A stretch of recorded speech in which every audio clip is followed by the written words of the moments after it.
सच की आवाज news channel, दिखेगा वही जो दिखेगा सही। अधिकारियों का इंतजार करते दिखे बीजेपी पदाधिकारी एसएसपी कार्यालय पर। जमीन पर बैठे के चिरंजीव चौरसिया।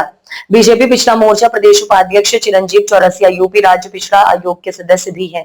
चिरंजीव मीडिया से बात करते हुए भावुक हुए। चिरंजीव चौरसिया, भूमाफिया ने मेरी दुकान बुलडोजर से गिरा दी। दुर्गा जायसवाल नाम की भूमाफिया ने दुकान गिरवाई। दुर्गा बाड़ी चौकी इंचार्ज की साठगांठ से गिरी दुकान। पुलिस ने एफआईआर दर्ज की, कार्यवाही की बात कही। प्रदेश भारतीय जनता पार्टी पिछड़ा वर्ग मोर्चा का प्रदेश का उपाध्यक्ष हूँ और जो उत्तर प्रदेश राज्य पिछड़ा वर्ग आयोग है उसका मेंबर हूँ।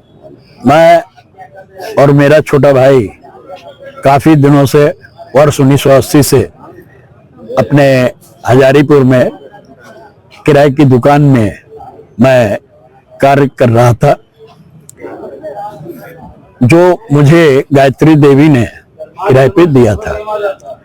कालांतर में उनका लड़का जब बड़ा हुआ तो वो दारू बहुत पीता था। भूमाफिया ने उसे दारू पिला पिला के और अधमरा कर दिया और जब वो मरने की स्थिति में हो गया तो 2000 के आसपास उन्होंने मुझसे भी 3 लाख रुपया लिए और उससे भी पैसा लेके उन्होंने उसे वो जमीन लिख दिया। ऐसा भूमाफिया मुझसे कहता है। मैंने उससे कई बार कहा कि अगर आपने ऐसा किया है तो आप हमको जो जमीन की रजिस्ट्री हुई है वो मुझे दिखाएं। उन्होंने कभी भी हमें जमीन की रजिस्ट्री का कागज कोई भी नहीं दिखाया और 15 तारीख को मुझे कुछ आभास हुआ। एक बुलडोजर जो है मेरे मोहल्ले में आया। मेरे बगल के एक मकान को वो जो है सहमति से गिरा रहा था, चूंकि विरासत गलियारा में काम चल रहा है तो उसकी सहमति से गिरा रहा है। मैं जब वहां पहुंचा तो वो भी भूमाफिया भी वहां खड़ा था, लेकिन उस दिन वो पीछे हट गया। मुझे शक हुआ तो मैंने तुरंत मंडलायुक्त महोदय को, चूंकि महाराज जी जब उस रात में वहां पे सर्वे पे गए थे तो उन्होंने कहा था कि चौरसिया जी का जो है विषय देख लीजिएगा, तो इसलिए मैंने पहले मंडलायुक्त जी के यहाँ गए। मंडलायुक्त जी 17 तारीख को छुट्टी पे थे, 15-16 को, तो मैंने उनके ईमेल पे मैंने अपना आवेदन उनको डाला। बाद में डीएम साहब से मिला। डीएम साहब के यहाँ से एक एसडीएम की ड्यूटी भी लग गई और उसके बाद फिर जो है मैं लखनऊ जाने की तैयारी कर रहा था। तभी रात में दुकान गिरने की सूचना मुझे सुबह 7 बजे मिली कि आपकी दुकान जो है भूमाफिया ने गिरा दिया है बुलडोजर लगा के। मैं उसमें 45-46 साल से व्यवसाय कर रहा हूँ।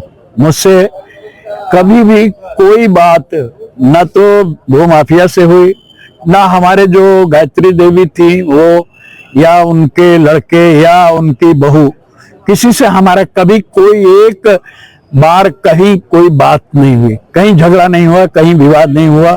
मैं उसमें ठीक से अपना व्यवसाय करता था और बहुत सारे सामान हमारे उठा ले गए।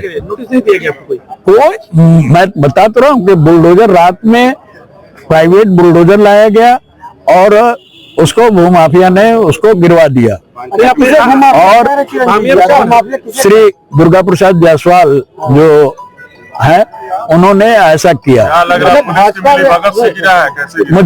मुझे लगता है कि इसमें जो है बेनीगंज दुर्गाबाड़ी चौकी प्रभारी जिनका वो क्षेत्र पड़ता है, बिना उनके सहमति के इतने बड़ा नहीं हो जाएगा कि किसी के व्यवसाय केंद्र को जाके ध्वस्त कर दें। और एफआईआर दर्ज हुआ है। एफआईआर दर्ज हुआ है। सीनियर नेता को धरने में बैठना पड़ा। धरना बैठे थे। हम कल जो है सीओ साहब के पास बैठे थे। वहां पे सभी कार्यकर्ताओं ने कहा कि नहीं, आपको एसएसपी साहब के संज्ञान में लाना चाहिए। मेरी कल बात हुई एसएसपी साहब से तो उन्होंने 11 बजे हमको समय दिया था। सुन लीजिए पहले। तो उन्होंने 11 बजे का समय दिया था कि यहाँ पे आप आइए। बाद में हम लोग यहाँ पे एकत्र थे तो कुछ उत्तेजित कार्यकर्ता होते हैं जो देख रहे थे कि जो है आने में प्रशासन को देरी हो रही है तो इस वजह से कुछ लोग ये कहे कि जो है यहीं पे बैठ के इंतजार किया जाए। भाजपा के वरिष्ठ नेता आप है, ऐसे में क्या लगता है बुलडोजर अपराधी चल रहा था, आप ही के में चल गया? अब यही विषय बहुत पीड़ादायक है। ये जब आप कह रहे हैं ये बहुत पीड़ादायक है मेरे लिए। मैं आपको बता रहा हूँ कि मैं इतने लंबे समय से राजनीति में काम कर रहा हूँ, कभी इस शहर में मेरे खिलाफ कोई एक विषय नहीं आएगा। मैं 73 से लगभग काम कर रहा हूँ, 56 साल 57 साल 57। क्या आश्वासन दिया? आश्वासन उनके गिरफ्तारी का दिया है, गिरफ्तारी का दिया है, अभी कार्रवाई का दिया है और मेरे कब्जे को यथावत रखने के लिए नुकसान हुआ है, इसके लिए भी मेरे पास अभी प्रशासन से बातचीत हुई है, तो उन्होंने कहा कि दुकान खुल गई, अब क्या सीओ साहब चल रहे हैं मेरे साथ। यथावत कैसे होगा, बनवा के देंगे? अभी चल रहे हैं वही, इसी के लिए जा रहे हैं सीओ साहब जा रहे हैं। आप धरने पे नहीं बैठे थे यहाँ? ना धरने पे नहीं, ऐसे इंतजार कर इंतजार कर रहे थे, जमीन पे बैठ के ना, जमीन पे बैठ, हाँ, जमीन पे बैठ के बाहर इंतजार कर रहे थे। जी जी, अधिकारी नहीं है इसे इंतजार कर रहे थे। उसको विषय बिगाड़ी